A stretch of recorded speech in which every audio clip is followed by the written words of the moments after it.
अब अगली खबर की ओर रुख करते हैं। आज संविधान दिवस है। हमारा संविधान वो पवित्र दस्तावेज है जो भारत के मजबूत लोकतंत्र का प्रतीक है। आपको बता दूं कि भारतीय संविधान दुनिया का सबसे बड़ा लिखित संविधान है। इसमें 1,46,385 शब्द हैं और एक विशेषता यह है कि इसकी मूल प्रति को हाथ से लिखा गया था। जबकि आज इसी संविधान के मूल्यों पर जो सियासी युद्ध लड़ा जा रहा है वो जुबान से लड़ा जा रहा है। संविधान दिवस पर भी संविधान को कमजोर करने वाला नैरेटिव चल रहा है। इसमें एक तरफ सत्ता पक्ष है, दूसरी तरफ राहुल गांधी। मशहूर व्यंग्यकार हरिशंकर परसाई ने एक बार दिवस मनाने की परंपरा पर कटाक्ष करते हुए कहा था कि दिवस कमजोर का मनाया जाता है, जैसे महिला दिवस, अध्यापक दिवस, मजदूर दिवस, कभी थानेदार दिवस नहीं मनाया जाता। हालांकि भारत का संविधान आज भी बहुत मजबूत है, लेकिन पिछले कुछ वर्षों में सत्ता पक्ष और विपक्ष दोनों एक दूसरे पर संविधान को खत्म करने और कमजोर करने का आरोप लगाते रहे हैं। वैसे तो संविधान दिवस पर सरकारी और राजनीतिक दोनों तरह के कार्यक्रम हुए, लेकिन आकर्षण के केंद्र में दो कार्यक्रम रहे। पहला कार्यक्रम पुरानी संसद के सेंट्रल हॉल में आयोजित किया गया। इसमें राष्ट्रपति से लेकर प्रधानमंत्री मोदी और दोनों सदनों के नेता शामिल हुए। दूसरा कार्यक्रम दिल्ली के तालकटोरा स्टेडियम में आयोजित हुआ, जो कांग्रेस पार्टी का था, लेकिन यहां राहुल गांधी के भाषण के दौरान अचानक माइक बंद हो गया, लाइट चली गई। वैसे संसद में माइक बंद करने का आरोप वो सरकार पर लगाते रहे।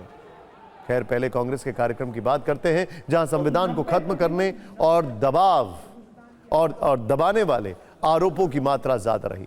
तालकटोरा स्टेडियम में आयोजित कार्यक्रम में नेता प्रतिपक्ष राहुल गांधी का संबोधन होना था। वो माइक थाम चुके थे, लेकिन इसी दौरान एक नया ट्विस्ट आ गया। जब राहुल गांधी दलितों और जाति जनगणना की बात कर रहे थे, तभी लाइट चली गई, माइक बंद हो गया, एलईडी स्क्रीन बंद हो गई। हॉल में तो लाइट थी, लेकिन माइक और एलईडी स्क्रीन कनेक्शन में शायद कुछ गड़बड़ी आ गई। ये देखकर नेता भी हैरान थे और राहुल गांधी भी। लेकिन राहुल गांधी माइक छोड़कर नहीं हटे, बल्कि पोडियम पर ही अपने अंदाज में डटे रहे। कुछ देर इंतजार करने के बाद जब लाइट आई तो राहुल गांधी ने आरोप लगाया कि दलितों की बात करने पर माइक बंद हो जाता है। इसी कार्यक्रम में मल्लिकार्जुन खड़गे ने ईवीएम के खिलाफ बैलेट पेपर को वापस लाने की लड़ाई का ऐलान किया। मतलब संविधान दिवस शुद्ध सियासी बहस में बदल गया। 50% पिछड़ा वर्ग हो गया, 15% दलित, तकरीबन 8% आदिवासी, 15% माइनॉरिटी, तो तकरीबन 90% हिंदुस्तान की आबादी इन वर्गों में से आती है। उसमें आप 5%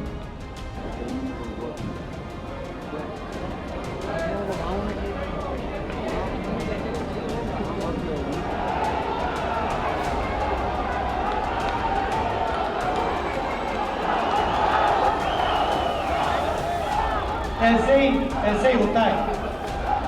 मैं आपको बताता हूं, जो भी इस देश में 3000 साल से जो भी दलितों की, आदिवासियों की, पिछड़ों की, गरीबों की बात करता है, उसका माइक ऑफ हो जाता है। मुझे कहा, जब माइक ऑफ हो गया तो मुझे कहा, काफी लोग आए और उन्होंने कहा जाके बैठ जाइए। मैंने कहा मैं नहीं बैठूंगा, मैं खड़ा रहूंगा, मुझे नहीं बैठना। माइक जितना ऑफ करना है करो, मुझे जो बोलना है मैं बोलूंगा। नहीं, वो ईवीएम छोड़ दो, हमको ईवीएम पीवीएम कुछ नहीं, हमको होना बैलेट पेपर पे वोट, बस। वैसे लाइट काटने और माइक बंद करने पर राहुल गांधी के आरोप अपनी जगह हैं, लेकिन इस कार्यक्रम को आयोजित करने की जिम्मेदारी एआईसीसी के SC/ST विभाग ने संविधान रक्षक अभियान के तहत निभाई थी। इस अभियान से जुड़े कांग्रेस नेता जिग्नेश मेवानी का दावा है कि शॉर्ट सर्किट की वजह से लाइट चली गई थी। इसमें कोई साजिश नहीं। उनको किसी माइक की ज़रूरत नहीं, वो जहाँ खड़े होते हैं लोग उनको सुनना चाहते हैं, उनको पसंद कर रहे हैं, जो वो बात कर रहे हैं इसीलिए कर रहे हैं क्योंकि वो अंतिम पायदान पर खड़े हर एक उस आदमी, औरत, बच्चे, नागरिक की बात कर रहे हैं जिनके अधिकारों से उन्हें वंचित रखा गया है।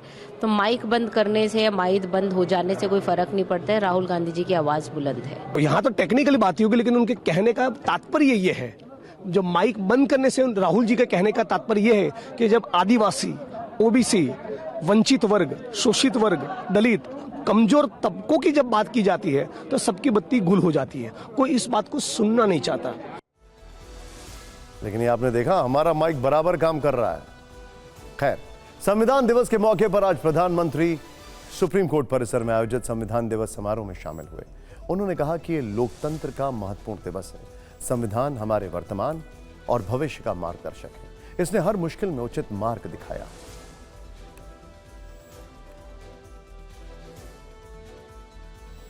साथियों, हमारा संविधान हमारे वर्तमान और हमारे भविष्य का मार्गदर्शक है। बीते 75 वर्षों में देश के सामने जो भी चुनौतियां आई हैं, हमारे संविधान ने हर उस चुनौती का समाधान करने के लिए उचित मार्ग दिखाया है। संविधान से मिली इस शक्ति की वजह से ही आज जम्मू कश्मीर में भी बाबा साहब का संविधान पूरी तरह लागू हुआ है।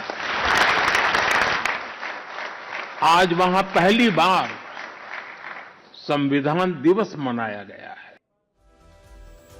इन सब के बीच केंद्रीय मंत्री धर्मेंद्र प्रधान ने कहा कि देश का संविधान सर्वोपरि है। लोकतंत्र और संविधान से बढ़कर कोई नहीं।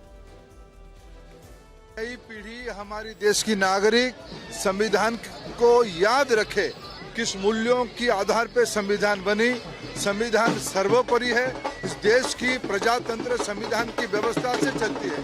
माननीय प्रधानमंत्री जी ने आह्वान किया है, आज के दिवस को, जिस दिन हमने संविधान सभा को संविधान को ही स्वीकार किया था, उसी को संविधान दिवस के रूप में मनाएं। आज उत्साह के साथ हम उसको मना रहे हैं।